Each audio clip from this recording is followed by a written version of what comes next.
สบายดีพี่น้องขอต้อนรับเข้าสู่ซองน้องวันสอนชาแนลนะเจ้าน้องวันนี้กะมาโพอยู่ที่สยามนะพี่น้องเนาะอันนี้ก็เป็นศูนย์รวมของคนเมืองกรุงเนาะเพิ่นมายางรอโอ้ยก็มีโอกาสได้มายางมารู้สึกว่าอยู่นี่นะคนหลายนะพี่น้องเนาะมื้อเย็นก็จะเป็นอีกฟิลนึงมื้อคืนก็จะเป็นอีกฟิลนึงเนาะแต่ว่าดนละบ่ได้มานี่เนาะพี่น้องเนาะมาฮอบก่อนแหละมันมามื้อคืนมื้อนี้ก็ได้มาเลาะอย่างมื้อเว้นกันเนาะพี่น้อง เดี๋ยวเขามายางเลาะถ่ายรูปเล่นๆกันก่อนดีกว่าเนาะคือบรรยากาศอยู่นี่กะดีแฮงเนาะฝนกับบ่ตกแล้วเนาะก่อนหน้านี้ก็คือมื้อเข้ามาก็คือฝนตกพายุเข้าน้ำท่วมทางเนาะพี่น้องเนาะมื้อนี้พามายางเบิ่งวัยรุ่นสยามเนาะเฮาก็สิมาปลอมโตวกลมกลืนอยู่บ่พี่น้องคืออยู่ว่ะบ่คือดอกน้องว่าเนาะเฮ้ยเนาะแล้วก็รู้สึกว่าอยู่นี่นะเขาเจ้าแต่งตัวแบบน่ารักเนาะแล้วก็มีสไตล์แล้วก็เอกลักษณ์แบบบ่คือไผเลยเป็นตัวของตัวเองเนาะ ก็จะมีหลายๆแบบแล้วก็เห็นเขาเจ้ามารอสัมภาษณ์กันนำเนาะโอ้ยเฮาก็สิมีโอกาสถูกสัมภาษณ์เพิ่นอยู่บ่เนาะพอสิได้เงินไปซื้อนั่นกาแฟกินเนาะเห็นเขาเจ้าบอกว่าในนี่มีพี่กะละแมบ่แล้วก็มีคนดังๆอีกหลายๆคนเนาะมาเฮ็ดคอนเทนต์บ่ว่าจะเป็นแบบเพิ่มเลขศูนย์ให้หรือว่าคำถามคอนเทนต์อะไรประมาณนี้เนาะอันนี้เว้าหยอกบ่เอาดอกพี่น้องเนาะได้เข้ากล้องน้ำเพิ่นเฮาก็ดีใจแล้วเนาะ มาเลาะนี่กับบ่ฮู้ว่าสิมีคนจื้อเขาได้อยู่บ่เนาะชิลดีเว้ยนะพี่น้องเนาะแล้วก็ถนนหนทางเพิ่นอยู่นี่รู้สึกว่าสะอาดดีเนาะพี่น้องเนาะเป็นระเบียบเรียบร้อยดีขนาดเลยอืมเดี๋ยวเราเบิ่งบรรยากาศรอบๆกันตื่มมื้อนี้ก็รู้สึกว่าได้มาเข้ากรุงเทพเต็มๆเนาะเพราะว่าได้มาเลาะเบิ่งห้างเนาะคืออยู่จุดนี้แบบ ห่างห้านเนาะก็คือแบบรวมกันเลยไม่ได้ตึกใหญ่ๆเนาะพี่น้องเนาะคนน่ะอย่างมาเลาะเบิ่งวัยรุ่นสยามวัยรุ่นกรุงเทพกันเนาะพี่น้องเนาะนอกจากคนไทยแล้วยังมีกับมีคนต่างชาติอีกหลายเลยเนาะรวมนึงในหันกับมีน้องน้ำคือบ้านแหละมันเป็นเมืองใหญ่เมืองเอกเนาะพี่น้องคนก็จะหลายนักท่องเที่ยวกันหลายเป็นประเทศที่คือคลื่นแฮงตอนนี้จะเข้าย่างเขาสระบุญนี่เทื่อสิมาเฮานี่ก็ย่างหลงซ้ายหลงขวาเติบเนาะเป็น วนๆอยู่ห่างหั่นเนาะพี่น้องหาทางออกบ่เจอโอ้ยเว้ามาแล้วตะเขินเจ้าของเลยเนาะว่าสิถ่ายอยู่ผู้เดียวว่ากำลังซอกทางออกก็เลยว่าบ่ได้ถ่ายซะก็เลยว่าโผล่อีกบาทนึงก็คืออยู่ที่บ่อนี้เลยเนาะเห็นในคลิปเห็นเขาเจ้ามากันหลายๆมาถ่ายรูปมาเฮ็ดคอนเทนต์อีหยังกันเนาะพี่น้องเนาะจะเป็นเส้นนี้เป็นบ่เส้นหลักพี่น้องเอ้ยนี่ได้มาแล้วเด้อ ว่ามีแต่ผู้งามๆพี่น้องอุ๊ยสาวนี่ก็สวยจังเลยนะเขาก็มาย่างเลาะเบิ่งน้ำกันนี่แหล้วเนาะพี่น้องเนาะ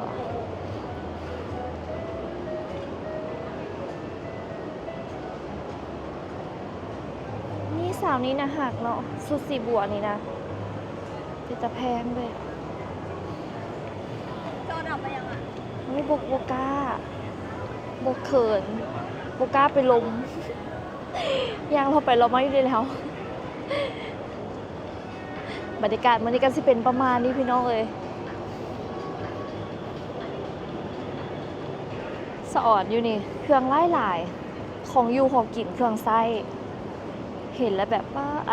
ร้านตาแหงเนาะน้องเอกก็ได้มาเลาะมาเบิ่งก่อนแต่ว่ากับบ่ทันได้ซื้ออย่างดอกพี่น้องเขาแบบได้แย้งก็ดีใจละได้เลาะก็ดีใจละเพราะว่า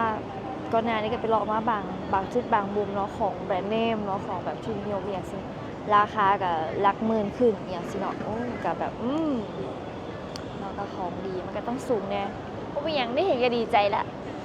แต่ว่าเฮาก็สิไปเลาะต่อพุ่นแหละน้องเองก็แม่นตลาดนัดนะพี่น้องเนาะเพราะว่า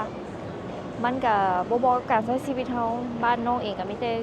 ขี้ฝุ่นมีแต่ดินแดงอยู่กับหัวกับสวนเอาของแพงไปแล้วมันก็เปื้อนนี่ได้มาแล้วได้พี่น้องเด้อโอ้ยเขินดิยางน้ำจับกล้องน้ำเห็นวัยรุ่นเขาเจ้า